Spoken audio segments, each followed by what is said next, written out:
Doctor সাহেব একটা তো সর্বনাশ হয়ে গেছে ডাক্তার সাহেব। আরে আপনি এত হতাশ না হয়ে বিষয়টা আমাকে খুলে বলেন। আপনি একটু এই পাশে আসেন।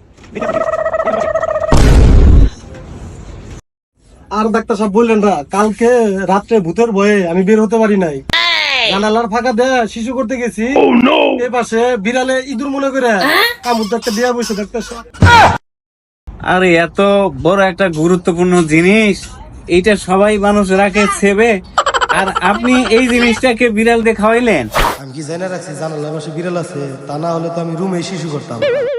ডাক্তার সাহেব আমার যে কোনো ভাবে হোক ডাক্তার সাহেব, আমার চিকিৎসা দিতে হবে, তা নাহলে আমার বংশের প্রদীপ চলবো না ডাক্তার সাহেব। আসলে তো আপনি আসলেই একটা দেশদ লোক। দাঁড়ান, দেখতেছি কি করা যায়। কলম দিয়ে কি করবো? কলম দিয়ে চিকিৎসা দিব?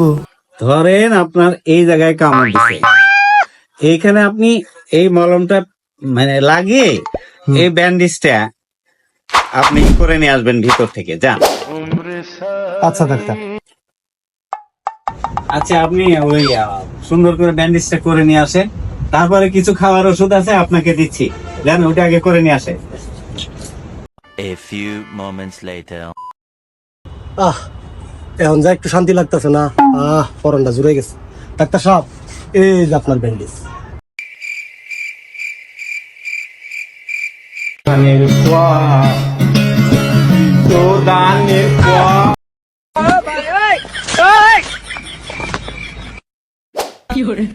আমি বললাম কি, আরো করছে কি, যা এটা নিয়ে তোর পিছন দেয়া দিয়ে রাখা, যা তোর বংশের বাতি একাই জ্বলবে।